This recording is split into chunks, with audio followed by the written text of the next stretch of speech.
በጣም አስገራሚ ነው። በፖለቲካ የምናቀ ያው በልብ ወለድ ነክ ፖለቲካዊ ይዘት ያለው መጽሐፍ ይዘመታልና በዚህ ጉዳይም ነው አጠር ያለ ቆይታ እንድናደርግ የጋበዝኩና እጅግ አመሰግናለሁ ስለመጣልኝ።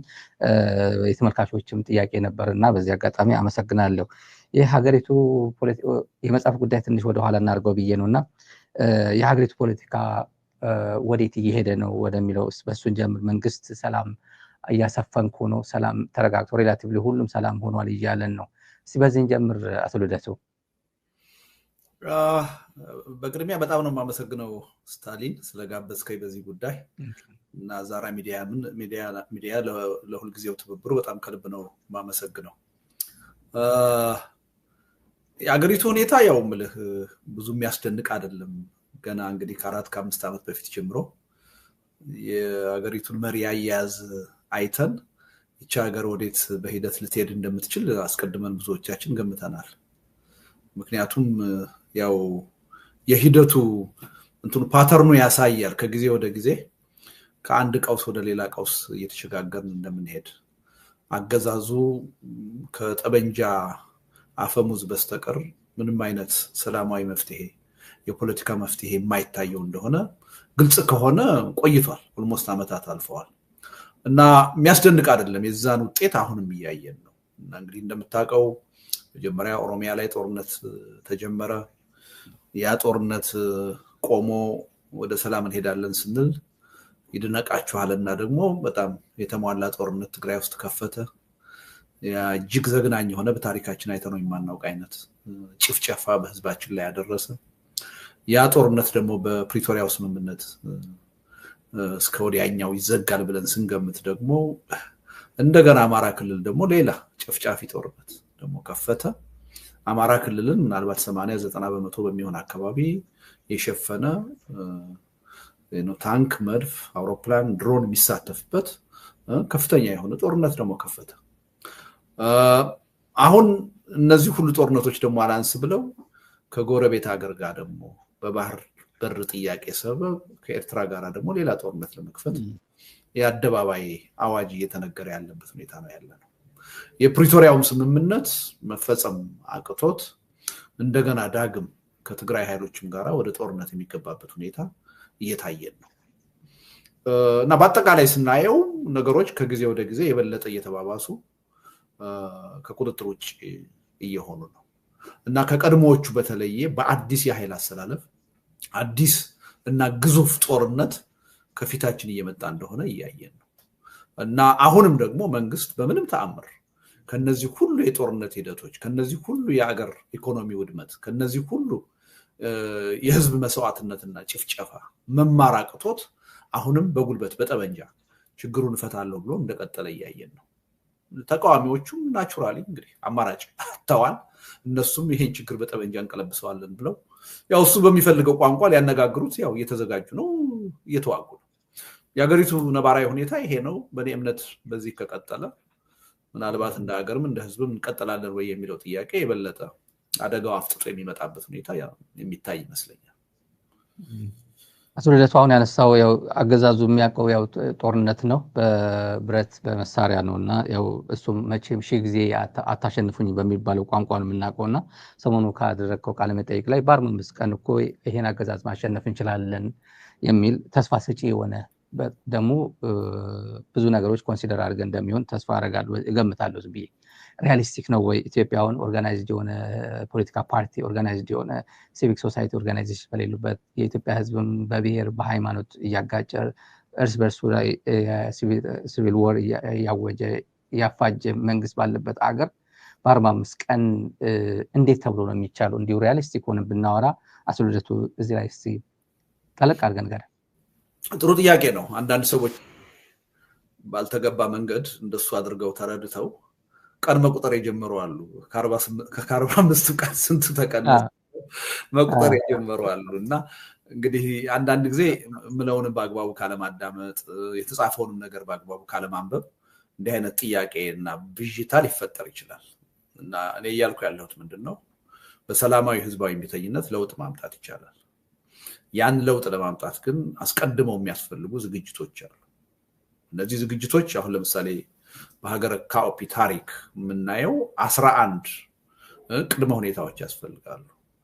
እነዚህን ህብረተሰቡ፣ ሲቪክ ማህበራት፣ የአገሪቱ ምሁራን፣ የፖለቲካ ኃይሎች እነዚህን ቅድመ ሁኔታዎች በብቃትና በተገቢው ጊዜ ሰርተው ካሟሉ ከዛ በኋላ አንድን በስልጣን ላይ ያለ አገዛዝ ከስልጣን በሰላማዊ ህዝባዊ እምቢተኝነት ለማንበርከክ 45 ቀን ወይም 6 ሳምንት ከበቂ በላይ ነው የሚለው። እንደውም የተጋነነ ነው፣ ከበቂ በላይ ነው የሚል ነው። እና ይሄ ምን ማለት ነው፣ እንዴት ነው የሚቻለው የሚለውን ነገር በዝርዝር የሀገረ ካኦፒን ታሪክ በማንበብ እዛ ሰነዱ ውስጥ በተለይም ደግሞ የግንቦት ማንፌስቶ የሚለውን በማንበብ ማንም ሰው ሊረዳ የሚችል ይመስለኛል። ምናልባት ስታሊን እንግዲህ 34 ዓመት ሙሉ በኢትዮጵያ ፖለቲካ የሰላማዊ ትግልን ሲያራምድ ለነበረ አንድ ሰው 2-3 ዲግሪ ለሰራ አንድ ሰው ብዙ ላነበበ ሰው በመቶዎች የሚቆጠር ሜቢ 400-500 አርቲክል ለጻፈ የፖለቲካ አርቲክል 6 መጽሐፍ ለጻፈ ለኔ አይነት ሰው እንዲህ አይነት ነገር እንደው በስሜት ይጻፋል ብሎ የሚገምት ሰው ካለ የተሳሳተ ነው። እኔ በስሜት የምጽፈው ነገር የለም። ዓለም አቀፋዊ ሁኔታውን የኢትዮጵያን ተጨባጭ ሁኔታ ነባራዊ ሁኔታውን በደንብ የገመገመና የተነተነ ግንዛቤ ላይ ተነስቼ ነው የምጽፈው። እንደዛ አድርጌ ደግሞ እንደምጽፍ ባለፉት ዓመታት የጻፍኳቸው አርቲክሎች የገመትኳቸው ነገሮች ሁሉ ወዴት እንደሄዱ የታየ ይመስለኛል። ስለዚህ ይሄን ነገር እንደ ስሜታዊ ነገር እንዳልታሰበበት አድርጎ ማሰብ የሚፈልግ ካለ ራሱን እያሞኘ ነው። በእኔ እምነት የኢትዮጵያ ተቃዋሚ ኃይሎች፣ ምሁራን፣ ሲቪክ ማህበራት፣ የሚዲያ ሰዎች፣ አጠቃላይ ህብረተሰቡ በሰላማዊ ህዝባዊ እምቢተኝነት ውጤታማነት ላይ ቁርጠኛ የሆነ አቋም ወስዶ ይቻላል ብሎ እነዛን 11 ቅድመ ሁኔታዎች ካሟላ 45 ቀን እንደውም ይበዛል ባይ ነኝ። ይሄ ደግሞ አዲስ ነገር አይደለም። ስታሊን የአረብ ስፕሪንግ በድርጅት አይደለም የተመራው፣ በበቂ ጥናት አይደለም የተመራው፣ ስፖንታኔስ በሆነ ነው ሁኔታ ነው የተፈጠረው። ያም ሆኖ አብዛኛዎቹ እኮ በአንድ ወር ባልሞላ ጊዜ ነው መንግስት መለወጥ የቻሉት። ኔፓል አይተናል። በ4-5 ቀን መንግስትን ማንበርከክ ተችሏል። የኢትዮጵያ ነባራዊ ሁኔታ ደግሞ ከነዚህ ሁሉ ሀገሮች በጣም የተለየ ሰላማዊ ህዝባዊ እምቢተኝነት ለማካሄድ በጣም ፈርታይል የሆነ ምቹ ሁኔታ ነው ያለው። ህዝቡ ራሱ አንገፍክፎት ግፉ ሞልቶ የፈሰሰበት ሁኔታ ላይ ነው ያለው። ትንሽ ነገር ነው የሚጠብቀው። እኔ እንደውም ፍርሃቴ እኛ ተገቢ የሆነ ዝግጅት ሳናደርግ በነዛ 11 ነጥቦች ላይ ተገቢ የሆነ ዝግጅት ሳናደርግ ይሄ ህዝባዊ እምቢተኝነት ድንገት እንዳይፈነዳ ነው ፍርሃት። ያ አደጋ አለ። ምክንያቱም ኢትዮጵያውያኖች ካለፈው ትውልድ ስተት መማር ካለብን ከአሁን በኋላ የሚካሄደው ህዝባዊ እምቢተኝነት በአንድ በኩል ከተጀመረ በማሸነፍ የሚጠናቀቅ መሆኑን እርግጠኛ መሆን አለብን። መሀል ላይ የማይቋረጥ አንድ። ሁለተኛ ከተጀመረ በኋላ በሌሎች ብልጣብልጦች የማይጠለፍ መሆኑን እርግጠኛ መሆን አለብን። ሄዶ የማይከሽፍና ሌላ አምባገነን የማይተካ መሆኑን እርግጠኛ መሆን አለብን። በዚህ ረገድ መደረግ ያለበትን ዝግጅት ካደረግን 45 ቀን በጣም በተለጠጠ ሁኔታ አጋንኛዋለሁ ልል ይችላል። ይቻላል የሚል እምነት ነው ያለኝ። ይሄ ይቻላል ሲባል ግን እንዲሁ ዝም ብሎ ዛሬ ይቻላል ማለት አይደለም። እነዛን 11 ቅድመ ሁኔታዎች ተስማምቶ ለማሟላት የራሱ የሆነ ሂደት ይጠይቃል፣ ድካም ይጠይቃል፣ የሐሳብ ዝግጅት ይጠይቃል፣ የድርጅት ዝግጅት ይጠይቃል፣ የስነ ልቦና ዝግጅት ያስፈልጋል፣ የአስተሳሰብ አንድነት ያስፈልጋል። ያን ካደረግን በኋላ ግን ሰላማዊ ህዝባዊ እምቢተኝነቱን በይፋ አውጀን 45 ቀን ይሄ መንግስት ሊቋቋመው አይችልም። እንደው በጣም ጀነረስ ሆኜ የሰጠሁት እድል ነው ማለት ነው። እና ከተደማመጥን እዛ ላይ በተቀመጠው ሁኔታ ዝግጅት ካደረግን እኔ ምንም ጥርጥር የለኝም፣ አብሶሉትሊ እርግጠኛ ነኝ በአጭር ጊዜ አምባገነኑን መንግስት ለሰላም ለድርድር ማንበርከክ ማሸነፍ ይቻላል የሚል እምነት ነው ያለኝ። ይሄ ላይ ቪዥታ ያለው ሰው ያን ሰነድ ያንብብ፣ የግንቦት ማንፌስቶ የሚለውን አንብቦ መረዳት ይችላል። ቻሌንጅም ሊያደርገኝ ይችላል ማንም ሰው። እና እንዲሁ ዝም ብዬ የጻፍኩት በስሜት የጻፍኩት ነገር አይደለም ማለት ነው። የአገር ቤት ግን እኮ አቶ ልደቱ የሚታይ ሰላማዊ እንቅስቃሴ የለም፣ ፖለቲካዊ እንቅስቃሴ የለም። እንዲሁ ታስሮ ሁሉም ባለበት ነው። አብዛኛው ይሄ ድምጽ እየተሰማ ያለው ከዲያስፖራ ነው። እና ዲያስፖራ ሆኖ በእንደዚህ አይነት ሰላማዊ እንቅስቃሴ በ45 ቀን ይቻላል ወይ? አገር ቤት ያለው እኮ አሁን ፖለቲካው ሽባ ሆኗል። በወታደራዊ እንቅስቃሴ ላይ የተጠመደ ኃይል እኮ ነው ያለው ኢትዮጵያ ውስጥ። ምን ያርግ? ህብረተሰቡ የሚያንቀሳቅሰውም የለም። እንግዲህ በአግባቡ ተረዳኝ ስታሊን። አገር ቤት ያለው ህብረተሰብ በሰላማዊ ትግል እምነት ኖሮት ዋጋ ሊከፍል ሊሰለፍ የሚችለው እነዛ 11 ቅድመ ሁኔታዎች ሲሟሉ ነው። በእኛ በኩል በፖለቲካ ኃይሉ፣ በኤሊቱ፣ በሲቪክ ማህበራት በኩል ያ ባልተሟላበት ሁኔታ የፈለገ ብንጠብቅ ላይመጣ ይችላል። ቅድም እንዳልኩት ድንገተኛ በሆነ ሁኔታ ከተፈጠረም ውጤታማ ላይሆን ይችላል። ስለዚህ በአንድ በኩል ህብረተሰቡ አምኖበት ይሄን ህዝባዊ ሰላማዊ እምቢተኝነት እንዲጀምር ከፈለግን እነዛን 11 ቅድመ ሁኔታዎች መጀመሪያኛ ማሟላት አለብን። በሌላ በኩል ደግሞ ቅድም እንዳልኩት ያ ትግል ከተጀመረ በኋላ ውጤታማ እንዲሆን እነዛ 11 ሁኔታዎች ማሟላት አለባቸው። ስለዚህ ያለ ምክንያት አይደለም እነዛ ቅድመ ሁኔታዎች የተቀመጡት። እነዛ ከተሟሉ ምንም ጥርጥር የለም የኢትዮጵያ ህዝብ አምኖበት ወደ ሰላማዊ ህዝባዊ እምቢተኝነት ይገባል። አንድ እሱ እኔ እውነቱን ለመናገር እኛ ራሳችን ገፋፍተን የህብረተሰቡን አይምሮ አሳምነን ሰላማዊ ህዝባዊ እምቢተኝነትንም ከማምጣታችን በፊት ራሱ ገንፍሎ ሊወጣ ይችላል የሚል እምነት አለ፣ ስጋት አለ። ያ ግን የራሱ አደጋ ይዞ ሊመጣ ይችላል። እንዳለፉት ሰላማዊ ትግሎች ሁሉ ሊጠለፍ ይችላል፣ ሊጨናገፍ ይችላል። አንድን አምባገነን በሌላ አምባገነን የመተካት ውጤትም ሊያመጣ ይችላል። ይሄ እንዳይሆን ከፈለግን ካለፈው ስህተትና ጥፋት ተምረን ከሆነ በእነዚህ 11 ቅድመ ሁኔታዎች ላይ በቂ ዝግጅት ማድረግ አለብን። ቅድም እንዳልኩት የአስተሳሰብ የሐሳብ ዝግጅት ማድረግ አለብን፣ ድርጅታዊ ዝግጅት ማድረግ አለብን፣ ስነልቦናዊ ዝግጅት ማድረግ አለብን። ይሄን ካደረግን ራሱ ሂደቱም ሊፈጥረው ይችላል። እኛም ራሳችን ህብረተሰቡን አሳምነንና ቀስቅሰን ህዝባዊ እምቢተኝነቱን እንዲጀምር ማድረግ እንችላለን። አሁን የለም ይላል ሰው። አዎ የለም። እንዲኖር የምናደርገው እኮ እኛ ካልተዘጋጀን፣ እኛ ህብረተሰቡን ካላሳመን በሆነ ተአምር ሊነሳ አይችልም። ህብረተሰቡ ደግሞ ዝም ብሎም ሊያነሳው አይችልም። የእኛን ማሳመን ይጠይቃል፣ የእኛን ቅስቀሳ ይጠይቃል። ስለዚህ በዛ ረገድ መስራት ያለብንን ነገር ከሰራን ምንም አትጠራጠር፣ ኢትዮጵያ ውስጥ አሁን ያለው ነባራዊ ሁኔታ ከኢትዮጵያ ያለፈው ነባራዊ ሁኔታ በዓለም ላይ ካሉ አገሮችና በሰላማዊ ህዝባዊ እምቢተኝነት ለውጥ ካመጡ ከማንኛውም አገር የተለየና የተሻለ ነባራዊ ሁኔታ ነው እና ይቻላል የሚል እምነት ነው ያለ። ዋናው ነገር በዚህ በይቻላል መንፈስ ላይ መተማመን አለብን። ሁለት ልብ ሆነን አይቻልም። የተለያየ ቋንቋ እየተነጋገርን የተለያየ አስተሳሰብ ህብረተሰብ ውስጥ እያስገባን ይሄን ማድረግ አይቻልም። በሙሉ ልብ በዚህ መንገድ ውጤት መምጣት ይችላል ብለን ስንተማመን ብቻ ያ መምጣት ይችላል።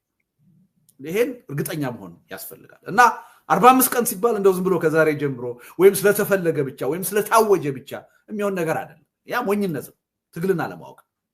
45 ቀን የሚለው በቂ ዝግጅት አድርገን በህብረተሰብ ውስጥ ህብረተሰቡን አሳምነን እኛ በቂ ድርጅታዊ አንድነት ፈጥረን የሐሳብ የስልት ዝግጅት አድርገን ከዚህ ቀን ጀምሮ ብለን ካወጅን 45 ቀን እጅግ በጣም የተለጠጠ ነው። እንደውም ሲበዛ ነው። እዛ ዶክመንት ላይ በደንብ ልታየው ትችላለህ።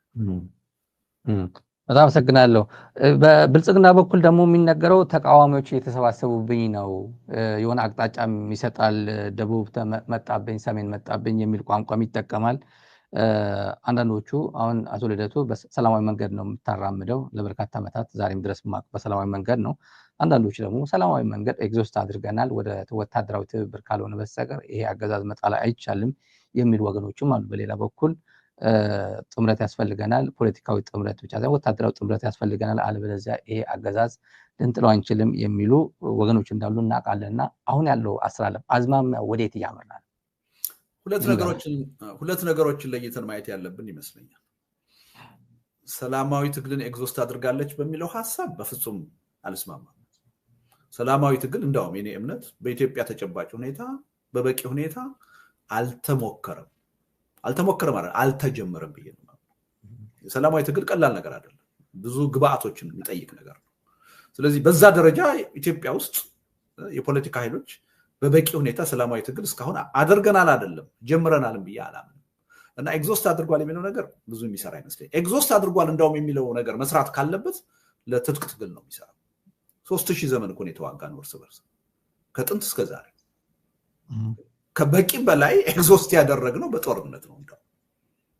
በጦርነት ነው ክፋቱን አስቀያሚነቱን አውዳሚነቱን ያሳየን ከምንም ነገር በላይ ጦርነት ከምንም ነገር በላይ ስንሰራው የኖር ነው ጦርነት ግን ደግሞ ነባራዊ ሁኔታውን ተጨባጭ ሁኔታውን ማየት አለብን አሁን በስልጣን ላይ ያለው አይነት አገዛዝ ባለበት ሀገር በተለይም ደግሞ የዶክተር አብይ አህመድ አይነት መሪ ባለበት ሀገር ከትጥቅ ትግል ነፃ መሆን አይቻልም ሁሉንም በኃይል ማንበርከክ አለብኝ ብሎ ይሄን ካላደረኩ እንቅልፍ አልተኛም ብሎ ያመነ ጠቅላይ ሚኒስትር ባለበት ሀገር ትጥቅ ትግልን ማስወገድ አስችልም ተፈጥሯዊ ነው ሁሉንም በጠመንጃ አንበረክካለሁ አሸንፋለሁ ብለህ የህልውና አደጋ ስትጋርጥበት ጠመንጃ አንስቶ መሸፈቱ የሚቀር አይደለም መሸፈት ብቻ አይደለም መጠናከሩ የሚቀር አይደለም መጠናከር ብቻ አይደለም መተባበሩ የሚቀር አይደለም የኢትዮጵያ ሪያሊቲ አሁን የሚያሳየን ይሄ እኔ ትጥቅ ትግል ልመንበትም አልመንበትም እኔ አላምንበትም ትጥቅ ትግል ዘላቂ የሆነ ውጤት ያመጣል የሚል እምነት የለኝም የኔ እምነት ግን ሌላ ጉዳይ ነው በተጨባጭ መሬት ላይ ያለው እውነታ ደግሞ ሌላ ጉዳይ ነው ፍላጎትና ተጨባጭ ነገር የተለያየ ነገር ነው እኔ ስለፈለኩ አይኖርም ማለት አይደለም ያገዛዙ ባህሪ እንዲኖር ያደርጋል ነባራዊ ሁኔታው እንዲኖር አድርጎታል ይሄን መገንዘብ ያስፈልጋል ግን አንድ ነገር ልናገር እኔ በትጥቅ ትግል አላምንም ዘላቂ መፍትሄ ያመጣልናል የሚል እምነት የለኝም ግን በትጥቅ ትግል የሚያምኑ ወንድሞቻችን ለምን ወደ ትጥቅ ትግል እንደገቡ እረዳለሁ አሳማኝ ምክንያት አላቸው ገዢው ፓርቲ ነው ወደዚህ ገፍቶ ያስገባቸው ለነሱ ጠበንጃ ማንሳት ዋናው ተጠያቂ አገዛዙ ነው የሰላምን በር የዘጋው ኃይል እነዚህ ኃይሎች የሚያራምዱት አቋም እኔ ማላምንበትም ቢሆን በአንድ ነገር ግን እንደሚበልጡ እናምናለን እነሱ በሚያምኑበት ስንት ዋጋ እየከፈሉ መስዋዕትነት እየከፈሉ እያወሩ አይደለም ምትክ የሌለውን ውድ ህይወታቸውን በጦር ሜዳ ተሰልፈው ለመገበር ተዘጋጅተው እየተዋጉ ነው እያወሩ አይደለም አንድ ሰው በመታመንበትም በማታመንበትም ይሁን ላመነበት ነገር ለመሞት ሲዘጋጅ ማድነቅ አለብህ ማክበር አለብህ በሰላማዊ ትግል የምናምነው ኃይሎች ግን በተቃራኒው እያወራን ያለን በተግባር ዋጋ እየከፈልን አይደለም ሰላማዊ ህዝባዊ ቢተኝነት ይሰራል እንላለን ያዋጣል እንላለን በተግባር ግን እያደረግነው አይደለም በተግባር ግን የሚጠይቀውን ዋጋ እየከፈልን አይደለም በዚህ በልጠውናል ተወደደም ተጠላ ጠበንጃ ያነሱ ኃይሎች መንግስት በፈለገው መንገድ በሚገባው ቋንቋ ተዘጋጅቼበታለሁ በሚለው መንገድ ያነጋገሩ እኛ ግን ባልተዘጋጅበት በሚከብደው ደካማ በሆነው ጎኑ በማይገባው የሰላማዊ ህዝባዊ ቢተኝነት ቋንቋ ልናነጋግረው አልቻለም በዚህ ተበልጠን ይሄ ቁጭት ውስጥ ገብተን በዘላቂነት ደግሞ ሀገራችንን ወደ ሰላም ሊያሸጋግር ወደ ዲሞክራሲ ወደ ብልጽግና ሊያሸጋግር የሚችለው ሰላማዊ ሽግግር እንደሆነ ተገንዝበን በማንኛውም የዓለም ታሪክ እንደታይ ተገንዝበን በሰላማዊ ህዝባዊ ቢተኝነት ለውጥ ማምጣት ይቻላል ብሎ መጀመሪያ ማመን ግን በራሱ ግብ አይደለም ካመን በኋላ ደግሞ ሰላማዊ ህዝባዊ ቢተኝነቱ የሚጠይቀውን መስዋዕትነት ዋጋ ለመክፈል መዘጋጀት መቁረጥ ሌሎች ሞተውልን ሌሎች ታስረውልን ለውጥ እንዲመጣ ራሳችን ዋጋ ከፍለን ማመን አለበት በዛ ደረጃ እስከተማመንን ድረስ ሰላማዊ ህዝባዊ ትግል ተፈትኖ ያለፈ ነው አብዛኛው የዓለም ህዝብ በሰላማዊ ትግል ነው ችግሩን እየፈታ ያለው ኢትዮጵያ ውስጥ የማይሰራ ከሆነ ችግሩ የስልቱ አይደለም ችግሩ የኛ የፖለቲካ ኃይሎች ነው ድክመቱ የስልቱ አይደለም የኛ የፖለቲካ ኃይሎች በዛ ደረጃ ልንረዳ ይገባል ብዬ ነው ማለት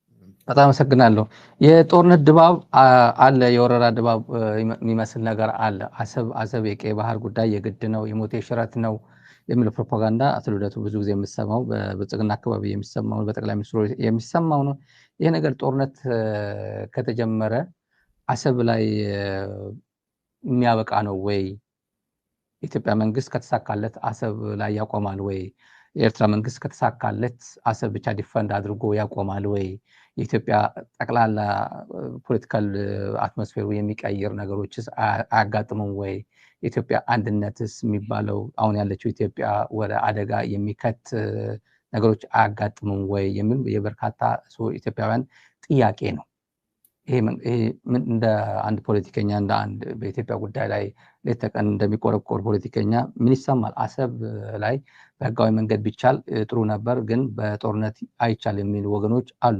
አሁን ይሄ ነገር አሰብ ላይ ይቆማል ወይ ነው ጥያቄው። አቶ ልደቱ አስተያየት ምንድን ነው? እሱ ላይ እንግዲህ እኔ አሰብ ብዬ አላቅም፣ የባህር በር ነው የምለው። አሰብን በተለየ ሁኔታ መጠየቅ የራሱ የሆነ ችግር አለው አቀራረቡ የሚል እምነት አለኝ፣ አያስኬድም የሚል እምነት አለኝ። ስለዚህ የባህር በር ጥያቄ የሚለውን ነው እኔ ስጽፍም ስናገርም የምጠቀመው እና እኔ የነበርኩበት ፓርቲ ኢዴፓ በኢትዮጵያ የፖለቲካ ፓርቲዎች ታሪክ ለመጀመሪያ ጊዜ የኢትዮጵያ ህዝብ ለባህር በር ጥያቄ መታገል አለበት ብሎ በፖለቲካ ፕሮግራም ይህን ሐሳብ ያስቀመጠ የመጀመሪያ ፓርቲ ብቸኛ ፓርቲ የኛ ፓርቲ ነው። በተለያዩ የምርጫ ክርክሮች ምናልባት አንተም እንደምታስታውሰው ይህን ጥያቄ እንደ ጥያቄ የትውልዱ ጥያቄ መሆን አለበት ብሎ በመታገል ረገድ እኔ የነበርኩበት ፓርቲ በጣም ቀዳሚ ነው። ግን አንድ ነገር ማወቅ አለብን እዚህ ላይ ከልባችን ይሄ 130 ሚሊዮን የኢትዮጵያ ህዝብ በእውነትም የባህር በር ማግኘት የምንፈልግ ሰዎች ካለን የአሁኑን የዶክተር አብይ አካሄድ መቃወም ያለብን እኛ ነን። የምንፈልገው ከልባችን የምንፈልገው ነን መቃወም ያለብን። ለምን? የአሁኑ አካሄድ አሁን እነ ዶክተር አብይ እንዳሰቡት የባህር በር አያስገኝልንም አይደለም ጥያቄ።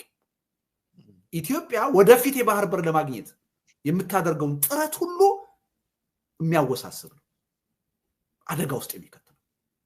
የማግኘት እድላችንን የበለጠ የሚያርቅ ነው። የበለጠ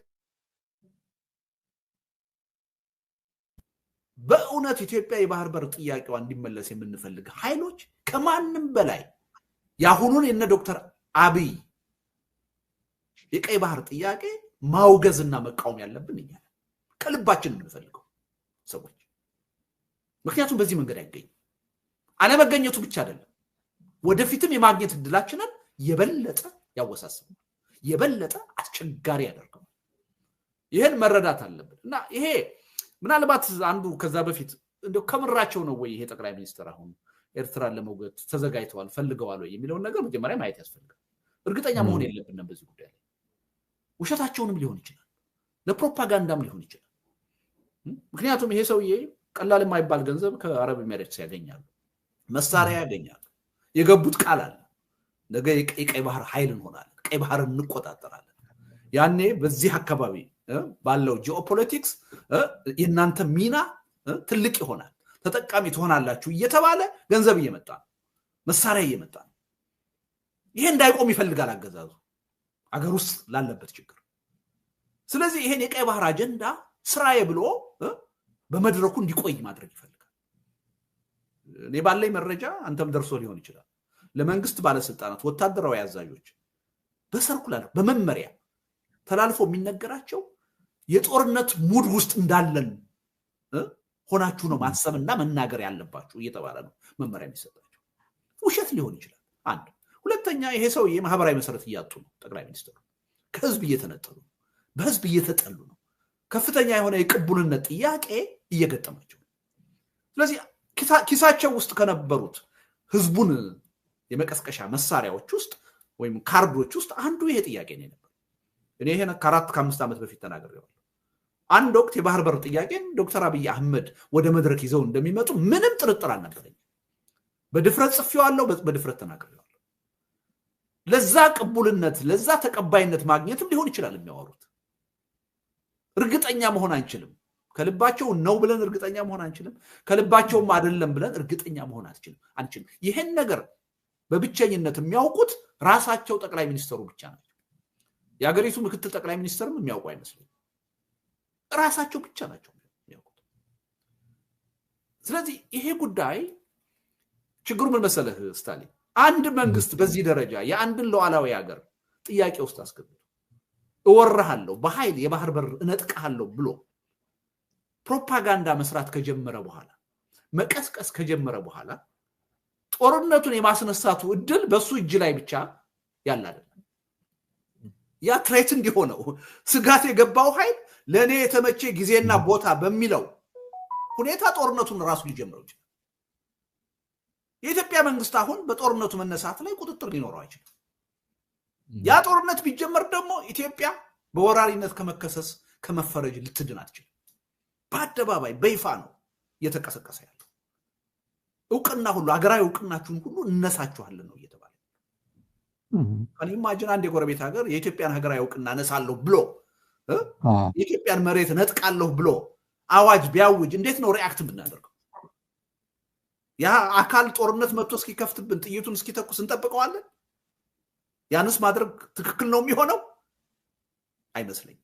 ስለዚህ ሪሊ ለጨዋታም ለሌላ ፐርፐዝም ለፕሮፓጋንዳም ብለው አንስተውት ከሆነ ሄዶ ዞሮ የጦርነት አዋጅ ጦርነት የሚያመጣ አደጋ ነው ይዞ የሚመጣው እና በዛ ሁኔታ ውስጥ ነው ያለነው እና በምንም ተአምር አሁን በተያዘው መንገድ የኤርትራን ህዝብ አሸንፈህ የባህር በር ነጥቀህ ኢትዮጵያን የባህር በር ባለቤት ማድረግ አትችልም። ከውስጣዊ ሁኔታችንም ጋርም አይቻልም፣ ከአካባቢውም ሁኔታ አንፃር አይቻልም፣ ከዓለም አቀፉም ሁኔታ አንፃር አይቻልም። አንደኛ ህገወጥ፣ ሁለተኛ አሁን ያለንበት ነባራዊ ሁኔታ የፈለገ አይነት የኢንትረስት ትልቅም ቢሆን አይፈቅድልም። እዚህ ሰሜን ወሎ ያለን ፋኖ ማሸነፍ ያልቻለ መንግስት እየተማረከ እጁን እየሰጠ የሚማረክ ሰራዊት የያዘ መንግስት አሁን እንደገና ከሌላ ውጭ ሀገር ጋር ተዋግቼ የዓለም አቀፍን ህግ ጥሼ እንዳንድ ሀያላን ሀገር ጥሼ